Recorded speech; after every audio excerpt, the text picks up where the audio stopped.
ഇന്ന് ലോകം മുഴുവൻ ശ്രദ്ധിച്ചു നോക്കുന്ന ഒരു വലിയ സംഘർഷത്തെക്കുറിച്ചാണ് നമ്മൾ സംസാരിക്കാൻ പോകുന്നത്. ഇസ്രയേലും ഇറാനും. മിഡിൽ ഈസ്റ്റിലെ ഈ രണ്ട് രാജ്യങ്ങൾ തമ്മിലുള്ള വൈരം ഇന്നലെയോ ഇന്നോ തുടങ്ങിയതല്ല. പതിറ്റാണ്ടുകളായി വളർന്ന ഒരു രാഷ്ട്രീയവും സൈനികവുമായ സംഘർഷമാണിത്.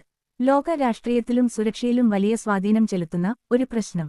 പക്ഷേ പലർക്കും ഒരു സംശയമുണ്ടാകും, എന്തുകൊണ്ടാണ് ഇസ്രയേലും ഇറാനും ഇത്ര വലിയ ശത്രുക്കളായത്? ഇത് മനസ്സിലാക്കാൻ നമ്മൾ കുറച്ച് വർഷങ്ങൾ പിന്നിലേക്ക് പോകണം. 1948-ൽ ഇസ്രയേൽ ഒരു രാജ്യമായി രൂപം കൊണ്ടപ്പോൾ മിഡിൽ ഈസ്റ്റിലെ പല അറബ് രാജ്യങ്ങളും അതിനെ ശക്തമായി എതിർത്തു. ആ സമയത്ത് പല യുദ്ധങ്ങളും നടന്നു. പല രാജ്യങ്ങളും ഇസ്രയേലിനെ അംഗീകരിക്കാൻ തയ്യാറായിരുന്നില്ല. പക്ഷേ അതേസമയം ഒരു വിചിത്രമായ കാര്യവും ഉണ്ടായിരുന്നു. ഇറാൻ നേരിട്ട് ഇസ്രയേലിന്റെ ശത്രുവായിരുന്നില്ല.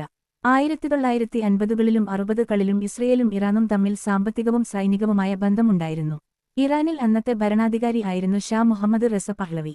അദ്ദേഹം പാശ്ചാത്യ രാജ്യങ്ങളുമായി നല്ല ബന്ധം പുലർത്തിയിരുന്ന നേതാവായിരുന്നു. അമേരിക്കയുമായി അടുത്ത ബന്ധമുണ്ടായിരുന്ന ഇറാൻ ഇസ്രയേലുമായി രഹസ്യ സഹകരണവും പുലർത്തി. ഇരു രാജ്യങ്ങളും വ്യാപാരവും രഹസ്യ സുരക്ഷാ സഹകരണവും നടത്തി. പക്ഷേ ഈ ബന്ധം വളരെ കാലം തുടർന്നില്ല.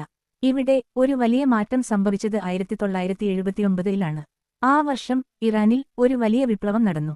ഇത് ഇസ്ലാമിക് റവല്യൂഷൻ എന്ന പേരിൽ അറിയപ്പെടുന്നു. ആ വിപ്ലവം ഇറാനിലെ ചരിത്രം തന്നെ മാറ്റിമറിച്ചു. ഷാ ഭരണകൂടം പുറത്താക്കി പുതിയ ഇസ്ലാമിക ഭരണകൂടം അധികാരത്തിലെത്തി. ഈ പുതിയ ഭരണകൂടത്തിന്റെ നേതാവായിരുന്നു അയത്തൊല്ല ഖൊമേനി.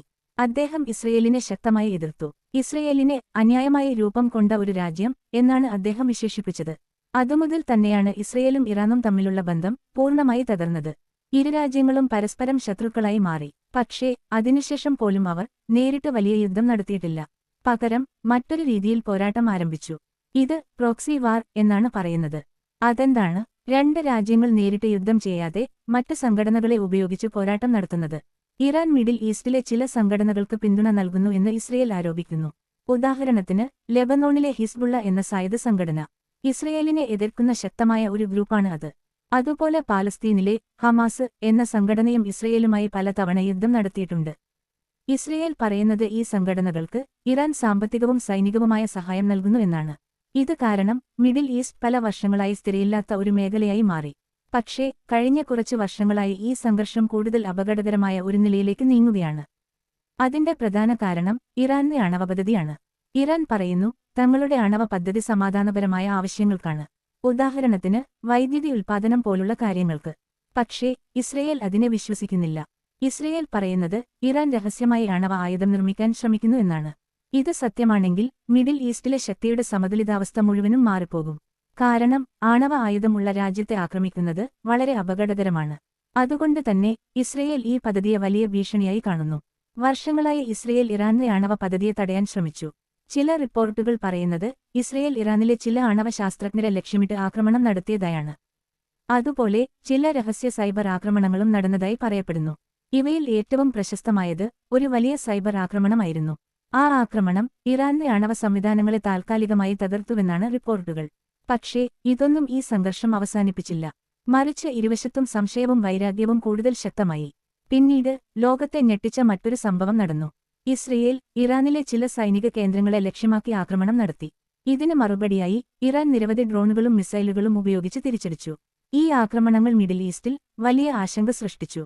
മിഡിൽ ഈസ്റ്റിലെ പല രാജ്യങ്ങളും ഈ സംഭവങ്ങൾ വളരെ ശ്രദ്ധയോടെ നോക്കുകയായിരുന്നു. കാരണം ഈ യുദ്ധം വലിയ രീതിയിൽ വ്യാപിച്ചാൽ അതിന്റെ സ്വാധീനം ലോകമെമ്പാടും അനുഭവപ്പെടും. പ്രത്യേകിച്ച് എണ്ണ വിപണിയിലാണ് ഏറ്റവും വലിയ സ്വാധീനമുണ്ടാകുക. മിഡിൽ ഈസ്റ്റ് ലോകത്തിലെ പ്രധാന എണ്ണ ഉത്പാദന മേഖലയാണ്. ലോകത്തിലെ വലിയ എണ്ണ ശേഖരങ്ങൾ ഈ പ്രദേശത്താണ് ഉള്ളത്. അതിനാൽ ഈ പ്രദേശത്ത് വലിയ യുദ്ധമുണ്ടായാൽ എണ്ണവില കുത്തനെ ഉയരാൻ സാധ്യതയുണ്ട്. അതിന്റെ ഫലം ലോക സാമ്പത്തിക വ്യവസ്ഥയിലും പ്രതിഫലിക്കും. ഇന്ധന വില ഉയരും, വസ്തുക്കളുടെ വിലയും ഉയരും. അതിനാൽ ലോക രാജ്യങ്ങളെല്ലാം ഈ സംഘർഷത്തെ വളരെ ശ്രദ്ധയോടെ കാണുന്നു. ഇതുകൊണ്ട് തന്നെ അമേരിക്ക ഉൾപ്പെടെ പല വലിയ രാജ്യങ്ങളും ഈ സംഘർഷം നിയന്ത്രിക്കാൻ ശ്രമിക്കുന്നു. അമേരിക്ക ഇസ്രയേലിന്റെ ഏറ്റവും അടുത്ത സഖ്യരാജ്യങ്ങളിൽ ഒന്നാണ്. സൈനിക സഹായവും സാങ്കേതിക സഹായവും അമേരിക്ക ഇസ്രയേലിന് നൽകുന്നു. അതുകൊണ്ട് ഈ സംഘർഷത്തിൽ അമേരിക്കയുടെ പങ്കും വലിയതാണ്. അതേസമയം റഷ്യയും ചൈനയും പോലുള്ള രാജ്യങ്ങൾ ഇറാനുമായി ബന്ധം പുലർത്തുന്നുണ്ട്. അതുകൊണ്ട് ഇസ്രയേൽ ഇറാൻ സംഘർഷം വെറും രണ്ട് രാജ്യങ്ങൾക്കിടയിലെ പ്രശ്നമല്ല. ഇത് ലോക രാഷ്ട്രീയത്തിന്റെ ഒരു പ്രധാന ഭാഗമാണ്. ഇപ്പോൾ ലോകം ചോദിക്കുന്ന ഒരു വലിയ ചോദ്യമുണ്ട്. ഈ സംഘർഷം ഒരു വലിയ യുദ്ധത്തിലേക്ക് മാറുമോ? അല്ലെങ്കിൽ ഒരു ദിവസം സമാധാനത്തോടെ അവസാനിക്കുമോ? ഇത് പറയാൻ ഇപ്പോൾ ആരാലും കഴിയില്ല.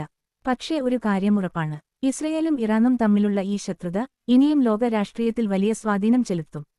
മിഡിൽ ഈസ്റ്റിന്റെ ഭാവിയും ലോകത്തിന്റെ സുരക്ഷയും ഈ സംഘർഷത്തിന്റെ ദിശയെ ആശ്രയിക്കും.